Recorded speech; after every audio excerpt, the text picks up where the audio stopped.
mag-compute tayo ng mga utang nila sa tindahan, tapos tayo may utang din.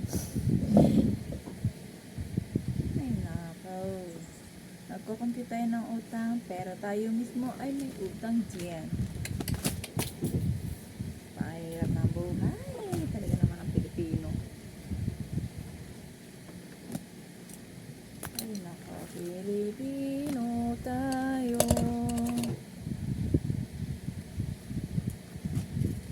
Pilipino tayo.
Okay na,